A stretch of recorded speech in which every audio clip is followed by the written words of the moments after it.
Welcome to Market Week in Review for the week ending September 17th, 2021. I'm Sophie Antel-Gilbert, and I'm joined today by Eric Ristovan, our Chief Investment Strategist. Hello, Eric. Hey, Sophie. Good to see you. It's great to see you too. So I'm hoping that we can get some insight from you on three topics that are sort of making headlines quite a bit this week. And obviously we're recording Thursday afternoon, so it's anybody's guess what tomorrow's news will bring, but hopefully these things will still be on people's radars. But the first is we've had some news on inflation, a little bit of a mixed bag. So would love to hear what you're drawing out of that mixed bag and how you're making sense of it. Two is we have some information about the small business sentiment survey that I'd love to get your take on. And then lastly, China and Chinese economic growth. We've had some data out of there. Sound good? Yep, sounds good.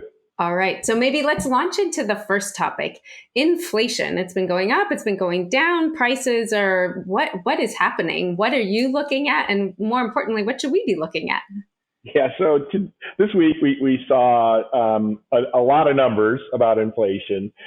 Core headline CPI was up over 5.3% year on year, so a big number. That is not as big as some of the numbers we've been seeing, but still a big number. Core was around 4%, and that was lower than expectations. So bad news is good news, I guess, in that capacity. If you were concerned about inflation at the end of July, and using those numbers as the basis for concern, you're probably not more concerned after August, but you're probably not feeling great about inflation. We still think, and the Fed is still saying, that they view those inflationary effects as transitory. However, it was the other data that we saw this week from the Atlanta Fed. They do a wage tracker. And we've talked lots about over time. The Fed doesn't really care whether prices, jump up. What they care about is inflation, which is the sustained increase of prices over time.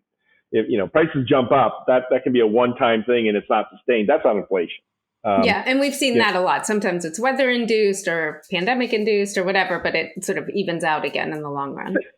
Anybody out there wondering what's an example? Gasoline, right? I mean, it's been nutty to watch the price behavior of gasoline.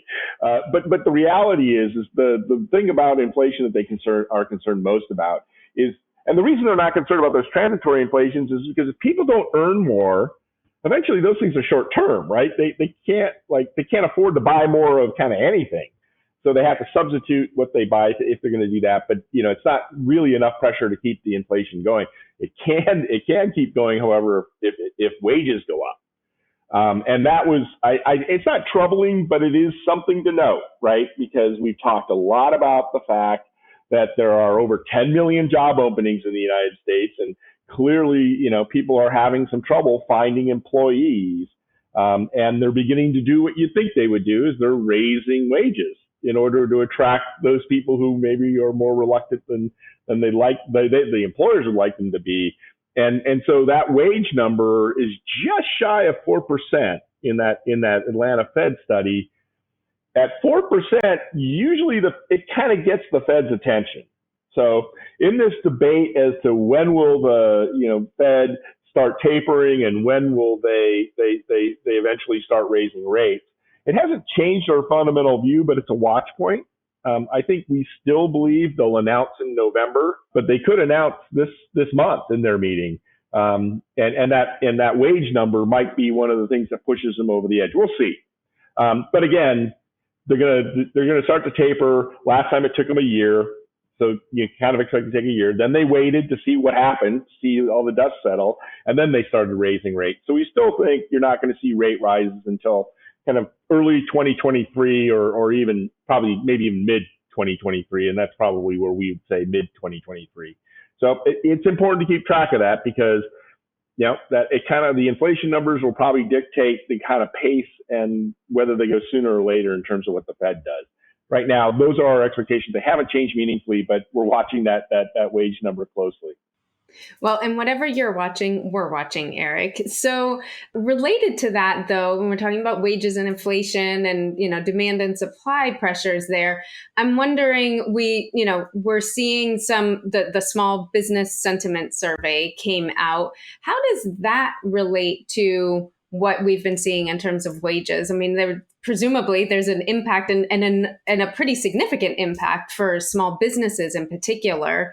How are they faring in this, and what is that sentiment number telling us? Yeah, if the macro data tells you wages, or what the small business, because you would expect it's like that would actually be in the small business data as well, and it is, right? So 27% of the respondents to that survey are now saying that they think that staffing, the inability to staff completely, is going to become a pretty serious issue for their businesses in the very near term. Mm. 1 in 5, well, almost 1 in 5, 18% of them are saying it already is an issue. So, one of the things that is kind of an inhibitor to how quickly the U.S. economy can grow, we've been talking about, not just us, everybody's been talking about, is this kind of reluctance of those unemployed workers that became unemployed in 2020. We think there's about 5 million excess unemployed people out there as a result of the economic damage last year. We would have expected them to come to work more quickly, but those very lucrative unemployment benefits lasted until the September 6th. So we're going to be watching very closely what the September jobs data, and probably more importantly, what the October jobs data says. Are these 5 million excess unemployed people going to start to actually take jobs? Because 10 million job openings and 5 million excess unemployed, you kind of do the math, that should be a fit somewhere. And yet the small business is telling us that's an issue. The other thing the NFIB survey told us was this supply chain disruption, right? That we've all seen, talked about. Experience firsthand. Experience firsthand. Half the respondents are saying that supply chain disruption is an issue for them in terms of their business. Now, it's that good news, bad news, right? Business is so good, like basically if you interpret the study, because the sentiment went up actually in the month, the overall sentiment. Business is so good, their challenges are they can't hire enough people to do the business they think they could do, and they don't have enough product to sell for the business that they have demanded. So, it's one of the restrictor plates on the economy, and probably why the economy isn't quite growing as fast as maybe we anticipated it would be, and many other people anticipated. But make no mistake, the economic data is good. It could be probably better if these things didn't exist.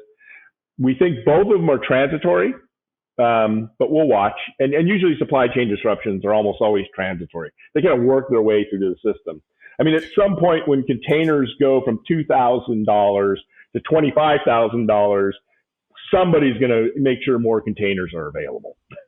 Yeah, absolutely. Somehow we will figure this out too. Although it does feel like it's been a little while at the moment with these supply chain issues. It takes a while for it to work through that whole supply chain.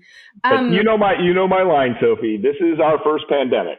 So this is. I'm wondering, in terms of growth, you talked about economic growth in the U.S. Let's turn our eye a little bit to China. What are the numbers coming out there at the moment? Obviously, as you're talking about supply chains, it's not just a U.S. supply chain, it's a global supply chain. And a lot of those, end up starting, or at least at some point, also occurring in China.